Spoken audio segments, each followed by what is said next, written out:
1969년 세계적인 문학가 C.S. 루이스가 임종을 맞았을 때 그가 마지막으로 한 말은 나는 지금 새로운 문이 열리는 것을 본다 였습니다. 2018년 세계적인 물리학자 스티븐 호킹이 죽기 전 마지막으로 남긴 논문의 제목은 다중우주에서 영원히 살아남는 방법이었습니다. 죽음 앞에서 가장 합리적인 사람들조차 이런 질문을 던집니다. 죽음은 정말 끝일까요? 아니면 새로운 시작일까요? 지금 이 순간에도 전 세계에서 매초 1.8명이 세상을 떠나고 있습니다. 그들은 지금 어디에 있을까요? 오늘 여러분은 인류 역사상 가장 위대한 신학자들과 사상가들이 평생에 걸쳐 연구한 죽음 이후의 세계에 대한 충격적인 진실을 발견하게 될 것입니다. 찰스 스펄전, 조나단 에드워즈, 존 웨슬리, 칼빈과 루터까지 그들이 발견한 성경의 비밀을 지금 공개합니다. 이 영상을 끝까지 보시면 죽음에 대한 두려움이 완전히 사라질 것입니다. 1963년 11월 22일 미국의 존 F 케네디 대통령이 총에 맞아 쓰러졌을 때 그의 마지막 말은 하나님 나는 상처를 입었다 였습니다. 그리고 몇 분 후 그는 의식을 잃었습니다. 그 순간 정확히 무슨 일이 일어났을까요? 찰스 스펄전 19세기 영국의 가장 위대한 설교자는 이렇게 말했습니다. 죽음은 영혼이 몸이라는 감옥에서 해방되는 순간이다. 마지막 숨을 내쉬는 그 찰나의 영혼은 빛의 속도로 하나님께로 향한다. 하지만 C.S. 루이스는 다른 관점을 제시했습니다. 그의 저서 고통의 문제에서 그는 죽음은 끝이 아니라 변환이다. 마치 애벌레가 나비로 변하듯 우리는 더 높은 차원의 존재로 변화한다고 했습니다. 성경은 이에 대해 무엇이라고 말할까요? 전도서 12장 7절은 이렇게 기록합니다. 흙은 여전히 땅으로 돌아가고 영은 그것을 주신 하나님께로 돌아가느니라. 주목해야 할 것은 돌아가느니라는 표현입니다. 히브리어 원문에서 이 단어는 슈브인데 이는 즉시 지체 없이라는 의미가 포함되어 있습니다.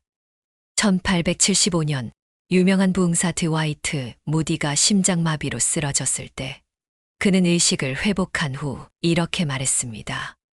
나는 천국의 문턱을 보았다. 그곳은 이 땅보다 더 현실적이었다. 현대의학도 흥미로운 사실을 발견했습니다.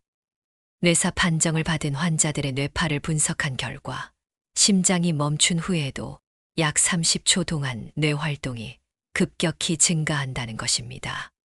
UCLA의 보르지긴 박사는 이를 의식의 마지막 폭발이라고 명명했습니다.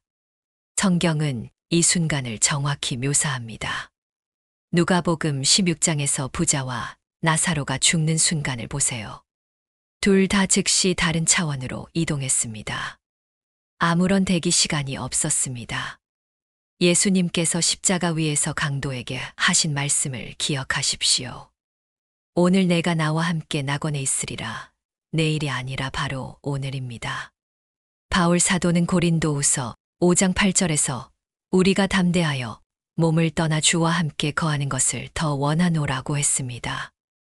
여기서 떠난다는 표현은 그리스어로 ekdem에오인데 이는 여행을 떠날 때 짐을 싸서 즉시 출발한다는 뜻입니다. 하지만 여기서 중요한 질문이 생깁니다.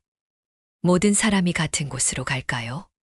1741년 조나단 에드워즈의 유명한 설교 진노하신 하나님의 손에 놓인 죄인들에서 그는 이렇게 말했습니다. 죽음의 순간 두 개의 길이 열린다. 하나는 영원한 기쁨으로, 하나는 영원한 절망으로 향한다. 성경은 분명히 말합니다. 마태복음 25장 46절. 그들은 영벌에, 의인들은 영생에 들어가리라. 그렇다면 이 두 길을 나누는 기준은 무엇일까요? 그것이 바로 우리가 다음에 살펴볼 내용입니다. 354년 아프리카 히포의 젊은 교부 아우구스티누스는 어머니 모니카가 임종할 때 놀라운 경험을 했습니다. 모니카는 마지막 순간에 갑자기 눈을 크게 뜨며 아들아, 나는 지금 빛을 본다.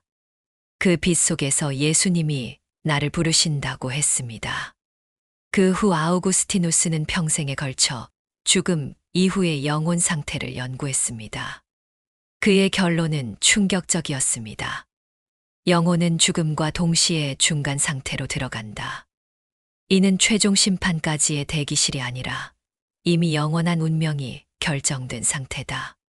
13세기의 위대한 신학자 토마스 아퀴나스는 더 구체적으로 설명했습니다. 그의 신학대전에서 그는 이렇게 기록합니다. 낙원은 완전한 행복의 장소이지만 아직 몸과 분리된 영혼만의 상태다. 따라서 부활 때까지는 완전한 축복을 누릴 수 없다. 하지만 여기서 동양과 서양의 교회가 다른 견해를 보입니다.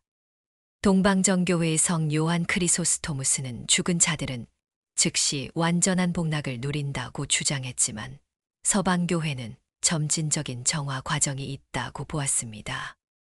이것이 바로 연옥 논쟁의 시작이었습니다. 1517년 종교개혁자 마르틴 루터는 이에 대해 명확한 입장을 취했습니다. 성경 어디에도 연옥이라는 중간 상태는 없다. 믿는 자는 즉시 천국으로, 믿지 않는 자는 즉시 지옥으로 간다. 칼빈도 그의 기독교 강요에서 같은 입장을 밝혔습니다. 그리스도의 죽으심으로 연옥의 문은 영원히 닫혔다. 그렇다면 성경은 정확히 무엇이라고 말할까요? 누가복음 16장의 부자와 나사로 이야기를 자세히 살펴보겠습니다. 나사로는 죽어서 아브라함의 품에 안겼고 부자는 음부에서 고통받았습니다. 여기서 주목할 점은 둘 사이에 큰 구렁텅이가 가 있어서 서로 건너갈 수 없다는 것입니다. 이는 죽음 이후에는 더 이상 기회가 없음을 의미합니다. 19세기 영국의 성경학자 제이 씨 라일은 이렇게 해석했습니다. 아브라함의 품은 구약시대 성도들이 메시아를 기다리던 장소이고 예수님의 부활 이후에는 모든 믿는 자들이 즉시 천국으로 간다. 실제로 에베소서 4장 8절에서 바울은 높은 곳으로 오르실 때 사로잡힌 자들을 사로잡으시고라고 했는데 이는 예수님이 부활하실 때 아브라함의 품에 있던 구약 성도들을 천국으로 인도하신 것을 말합니다. 그렇다면 현재 죽은 믿는 자들은 어디에 있을까요? 바울은 빌립보서 1장 23절에서 떠나서 그리스도와 함께 있을 욕망을 가진 이것이 훨씬 더 좋으나라고 했습니다. 함께 있다는 표현은 그리스어로 쉰 크리스토인데 이는 그리스도와 완전한 교제 상태를 의미합니다. 계시록 6장 9절에서는 순교자들의 영혼이 제단 아래에서 하나님께 기도하는 모습을 보여줍니다. 그들은 의식이 있고 기억이 있으며 하나님과 교제하고 있습니다. 1735년 존 웨슬리는 어머니 수산나 웨슬리가 임종할 때 이런 일을 목격했습니다. 수산나는 마지막 순간에 갑자기 웃으며 찰스야, 요하나, 나는 지금 천사들의 노래를 듣는다고 했습니다. 현대의 임사체험 연구도 흥미로운 사실을 보여줍니다. 심장마비 환자 중 의식을 회복한 사람들의 23%가 터널과 빛을 경험했다고 보고합니다. 더 놀라운 것은 이들이 묘사하는 빛의 특성이 성경의 하나님 묘사와 놀랍도록 일치한다는 점입니다. 하지만 여기서 우리가 놓치지 말아야 할 중요한 사실이 있습니다. 이 모든 것은 아직 완성된 상태가 아니라는 것입니다. 진정한 완성은 부활 때 이루어집니다. 1735년 조나단 에드워즈가 쓴 부활에 관한 논고는 당시 지식인들에게 충격을 주었습니다. 그는 이렇게 썼습니다. 부활의 몸은 현재의 몸과 동일하면서도 완전히 다르다. 마치 씨앗과 꽃이 같으면서도 다른 것처럼. 하지만 에드워즈보다 200년 앞서 존 웨슬리는 더욱 구체적인 통찰을 제시했습니다. 부활의 몸은 물질로 이루어져 있지만 현재 물질의 한계를 뛰어넘는다. 벽을 통과할 수도 있고 순간이동도 가능하다. 이들이 어떻게 이런 결론에 도달했을까요? 바로 예수님의 부활체를 연구했기 때문입니다. 예수님은 부활하신 후 제자들에게 나타나셨을 때 놀라운 일들을 보여주셨습니다. 첫째, 물리적 실체가 있었습니다. 요한복음 20장 27절에서 예수님은 도마에게 내 손가락을 이리 내밀어 내 손을 보고 내 손을 내밀어 내 옆구리에 넣어보라고 하셨습니다. 둘째, 음식을 드셨습니다. 누가복음 24장 4-2에 4-3절에서 제자들이 구운 생선 한 토막을 드리니 받아서 그들 앞에서 드셨습니다. 셋째, 물리 법칙을 초월하셨습니다. 요한복음 20장 19절에서 문들이 잠겨 있는데 예수님이 그들 가운데 나타나셨습니다. 넷째, 순간이동을 하셨습니다. 누가복음 24장에서 엠마오 제자들과 함께 계시다가 갑자기 보이지 않게 되셨습니다. 이것이 바로 우리가 받을 부활체의 모델입니다. 고린도전서 15장에서 바울은 이를 더 자세히 설명합니다. 35절에서 어떤 이는 묻기를 죽은 자들이 어떻게 다시 살아나며 어떠한 몸으로 오느냐 하리니라고 했습니다. 바울의 답은 놀랍습니다. 42절에서 44절을 보겠습니다. 죽은 자의 부활도 그와 같으니 썩을 것으로 심어져 썩지 아니할 것으로 다시 살아나고 욕된 것으로 심어져 영광스러운 것으로 다시 살아나고 약한 것으로 심어져 강한 것으로 다시 살아나고 육의 몸으로 심어져 신령한 몸으로 다시 살아난다. 여기서 신령한 몸이라는 표현이 핵심입니다. 그리스어로 소마 프뉴마티콘인데 이는 영에 의해 지배받는 물질적 몸을 의미합니다. 18세기 독일의 경건주의 신학자 슈페너는 이를 영화된 물질이라고 명명했습니다. 물질이지만 현재 물질의 한계를 뛰어넘는 상태라는 뜻입니다. 현대 물리학도 흥미로운 통찰을 제공합니다. 양자역학의 아버지 막스 플랑크는 물질은 존재하지 않는다. 모든 것은 에너지와 정보다라고 했습니다. 이것이 부활의 신비를 이해하는 열쇠가 될 수 있습니다. 하나님은 우리의 모든 정보를 보존하고 계시다가 부활 때 새로운 차원의 에너지로 재창조하시는 것입니다.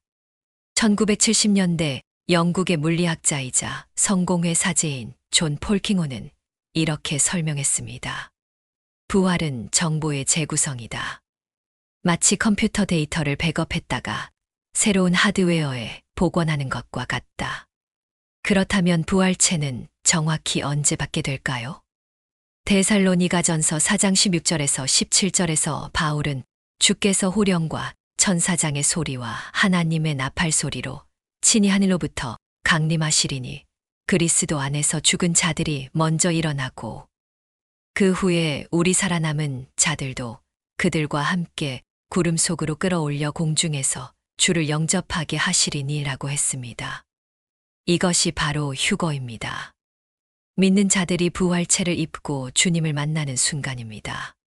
하지만 여기서 또 다른 질문이 생깁니다. 그렇다면 지금 죽은 믿는 자들은 부활체 없이 어떻게 존재하고 있을까요? 켈빈은 이에 대해 영혼은 몸 없이도 완전한 의식과 인격을 유지할 수 있다고 답했습니다. 하지만 몸과 영혼이 재결합할 때 비로소 완전한 인간이 된다고 했습니다. 리차드 백스터는 1681년 그에 져서 성도의 영원한 안식에서 더 구체적으로 설명했습니다. 지금 낙원에 있는 성도들은 임시 거처에 있는 것과 같다. 진정한 집은 부활체를 입고 새 하늘과 새 땅에 거할 때 완성된다. 그렇다면 부활은 언제 일어날까요?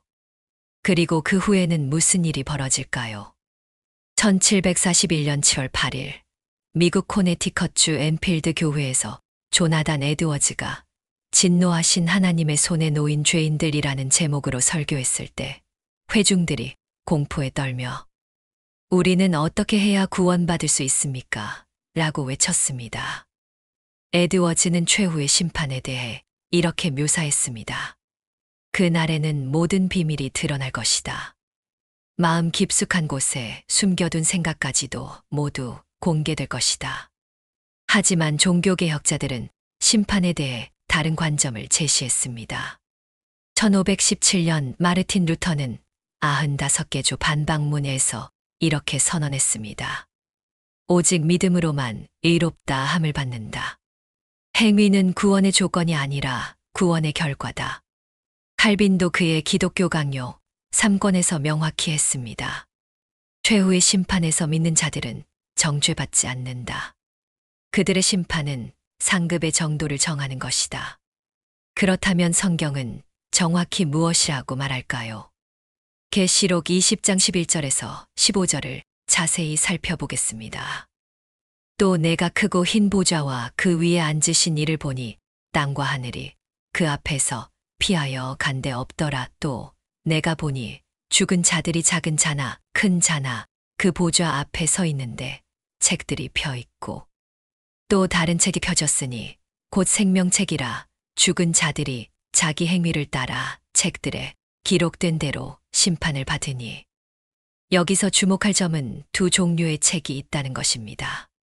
행위책과 생명책입니다. 19세기 영국의 성경학자 찰스 스펄전은 이에 대해 이렇게 해석했습니다. 생명책에 이름이 있는 자들은 행위책으로 심판받지 않는다. 그들의 모든 죄는 이미 예수님의 보혈로 씻겨졌기 때문이다. 하지만 여기서 혼란이 생깁니다. 그렇다면 왜 믿는 자들도 심판대 앞에 서야 할까요?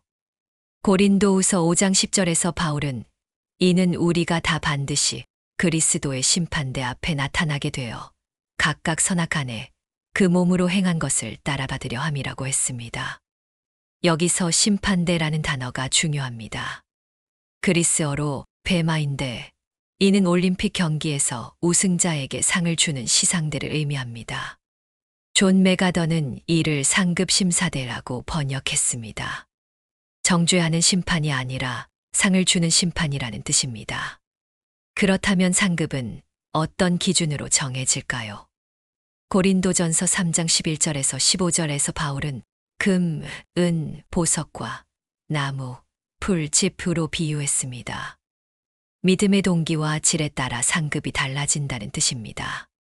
17세기 영국의 청교도 신학자 리차드 백스터는 상급에 대해 구체적으로 연구했습니다.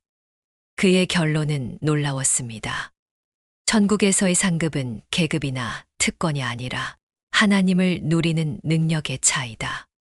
모두가 완전히 만족하지만 그 만족의 깊이가 다르다. 이를 이해하기 위해 비유를 들어보겠습니다. 작은 컵과 큰 컵에 물을 가득 채우면 둘 다 가득하지만 담긴 물의 양은 다릅니다. 하지만 여기서 가장 중요한 질문이 남습니다. 생명책에 이름이 기록되는 기준은 무엇일까요? 요한복음 3장 16절 하나님이 세상을 이처럼 사랑하사 독생자를 주셨으니 이는 그를 믿는 자마다 멸망하지 않고 영생을 얻게 하려 하심이라. 믿는 자마다라는 표현이 핵심입니다. 그리스어로 파스 호피스튜온인데 이는 믿음을 지속하는 모든 사람을 의미합니다. 웨스트민스터 신앙고백서는 이를 명확히 정리했습니다. 구원은 오직 은혜로, 오직 믿음으로, 오직 그리스도로 말미암는다. 1738년 5월 24일 저녁 존 웨슬리는 런던 알더스 게이트 거리의 모라비아교도 집회에서 이런 경험을 했습니다. 누군가가 루터의 로마서 서문을 읽고 있었다. 그때 내 마음이 이상하게 뜨거워지는 것을 느꼈다. 그리스도께서 나의 죄를 위해, 바로 나를 위해 죽으셨다는 것을 믿게 되었다. 이것이 바로 구원을 받는 순간입니다. 지적인 동의가 아니라 인격적인 신뢰입니다. 그렇다면 최후의 심판 이후에는 무슨 일이 벌어질까요? 1678년 존 버년이 철로 역정을 쓸 때 그는 천국을 이렇게 묘사했습니다. 그곳에서는 모든 눈물이 닦여지고 모든 슬픔이 사라지며 영원한 기쁨만이 있었다. 하지만 200년 후 조나단 에드워즈는 더욱 구체적인 묘사를 했습니다. 천국은 단순히 고통이 없는 곳이 아니라 하나님과의 완전한 교제를 누리는 곳이다. 그 기쁨은 영원히 증가할 것이다.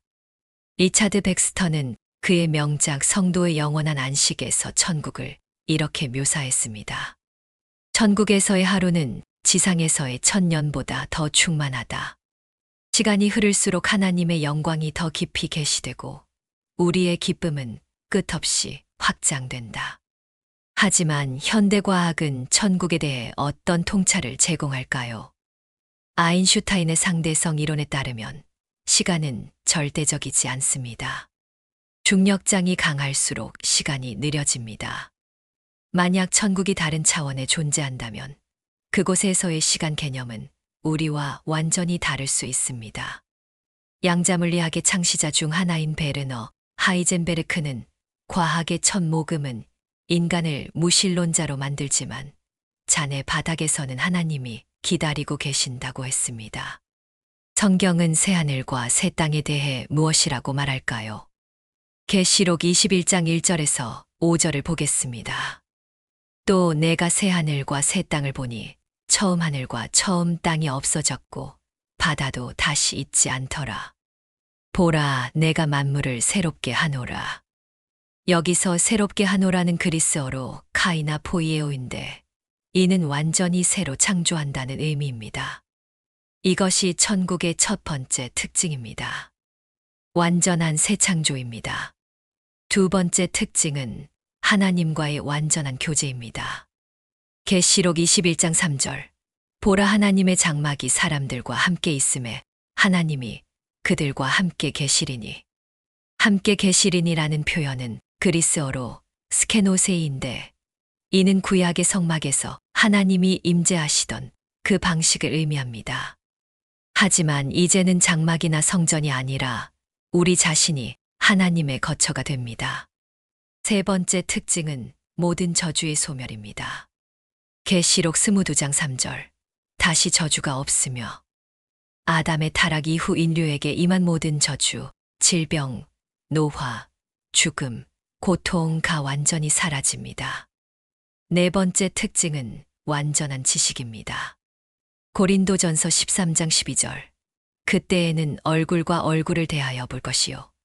지금은 내가 부분적으로 아나 그때에는 주께서 나를 아신 것 같이 내가 온전히 알리라. C.S. 루이스는 이를 모든 수수께끼의 해답을 아는 것이라고 표현했습니다.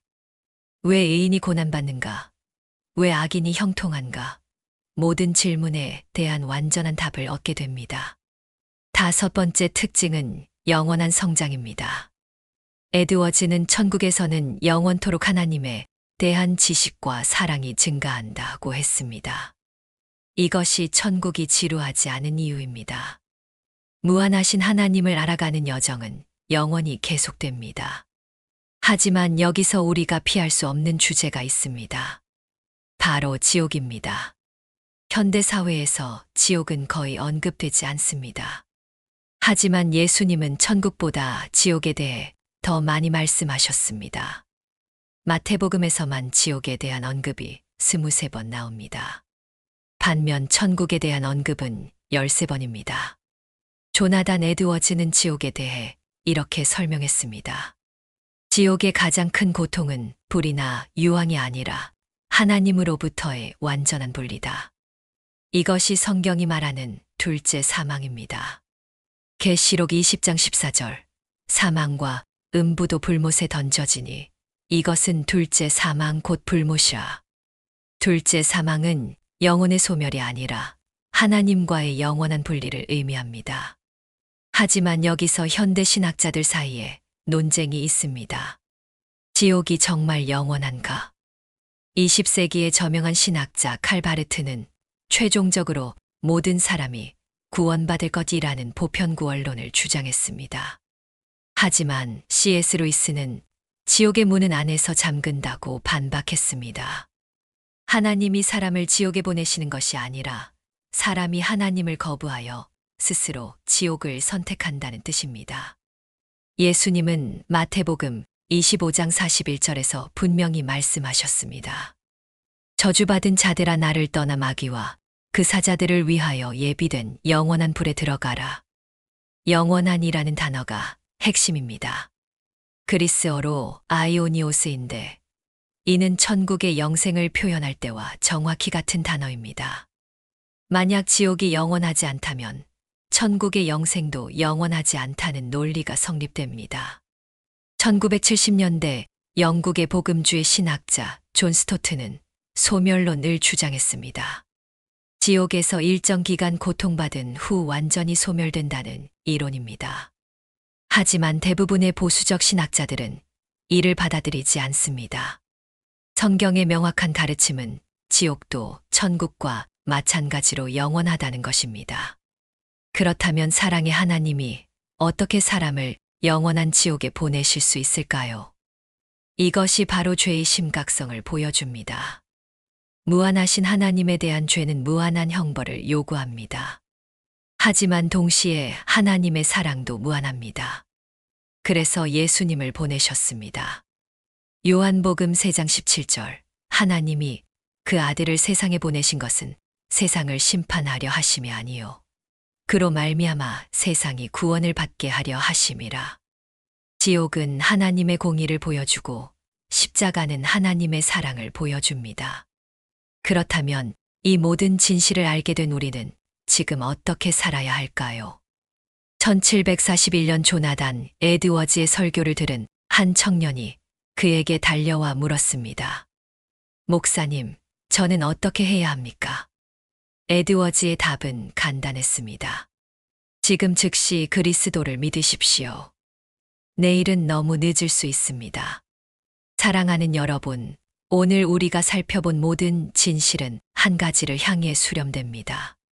지금 이 순간이 영혼을 결정합니다. 혹시 아직 예수님을 구주로 영접하지 않으신 분이 계십니까? 지금이 바로 그 시간입니다. 주 예수를 믿으라 그리하면 너와 내 집이 구원을 받으리라. 사도행전 16장 31절.